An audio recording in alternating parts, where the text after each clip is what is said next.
PJ Hoover here, and today I'm going to talk about Solstice. This is my brand new young adult novel. It combines mythology and dystopia, two of my very, very favorite genres, and Solstice is a book that I absolutely love. So it went through a lot of revisions, and I want to tell you about 5 things that were actually edited out of Solstice. So the first thing, in Solstice there are 2 guy characters. There's Reese and there is Shane. So when I first wrote these 2 guy characters, each of them had their own unique smell. So Reese, he smelled a lot like red wine, you know, thick and sweet and strong and all these nice different adjectives that I could use to describe the wine. And so I don't have any red wine in here. This is a red wine glass, but this is Reese's smell. So for Shane, he smelled a lot like a fire or burning embers of a fire. And so what I'm using to represent that is a candle, the burning flame, you know, sulfur smells, all that goes along with it. So we have these 2 characters, 2 different smells. But then as I was revising, I thought, you know, that's a little bit much and it kind of makes it hard to distinguish these 2 characters. So we kept Reese's smell, smelling like the wine, but Shane, his smell of burning embers, this had to go. So the second thing that I want to talk about that got revised out of Solstice is a red ceramic rose. So I first wrote the story, and Shane, one of the main guy characters, gave this red ceramic rose to Piper. She's the main girl character. And at some point, not too long after that, the rose shattered, and I thought it had all this deep meaning, you know, there was all this symbolism to it. And my editor kept saying, you know, maybe we should cut this ceramic rose, or have you thought about this ceramic rose, or is the ceramic rose really needed? And I kept saying, oh yes, I love the ceramic rose, I must keep the ceramic rose.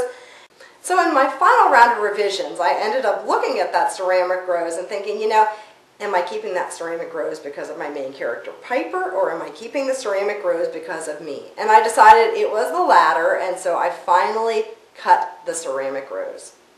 The third thing that got revised out of Solstice is the United States' most deadly snake, the coral snake.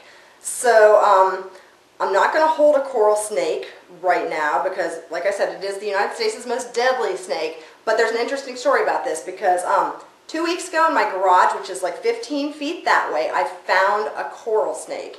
And here's a picture of the coral snake that I found. You notice its head is missing, and I'm sorry for people that think I should have released it, but you know, I was a bit freaked out at the moment, and so coral snake did not make it. And he also did not make it in my manuscript. So the coral snake at one point had bitten one of my characters and caused her impending death. And this was great, and it was fine, and it brought about the end results that I wanted, but the coral snake did not really fit in with the global warming aspects of Solstice. So the coral snake got cut, and I had a new mechanism that I used to bring about the impending death. So the fourth thing that got cut from Solstice is the main character Piper's love of the color red. So she always obsessed about it. She would paint these red pictures and wear red clothes, and she loved red flowers, and it was red this and red that and red the other. And once again, in that final round of revisions, I was looking through and I thought, you know, this love of the color red, I think that's my love of the color red coming through, not Piper's. I don't see that she has to love the color red this obsessively.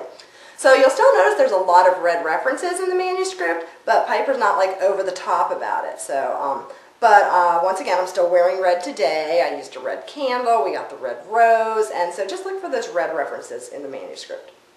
Okay, the fifth and final thing that I'm going to talk about that got cut from Solstice are a lot of really bad jokes about hell. So at one point I had the line in the manuscript, "The road to hell is paved with good intentions," cliche, cut, lots of hell this and hell that, and not until hell freezes over. Well, I don't actually think I had that one, but that's an example of one that I might have put in there when I was writing. Had a reference to Dante and the Inferno of Dante, and that also felt a little bit cliche, had to cut that. So a lot of these references my editor pointed out, and a lot of them I found on my own after seeing my editor's feedback on that. So I guess the point I want to make is whether you're listening to your external editor or your internal editor, really open up your ears and listen and take the advice that's given to you and think about it, because it might end up making your story a whole lot better.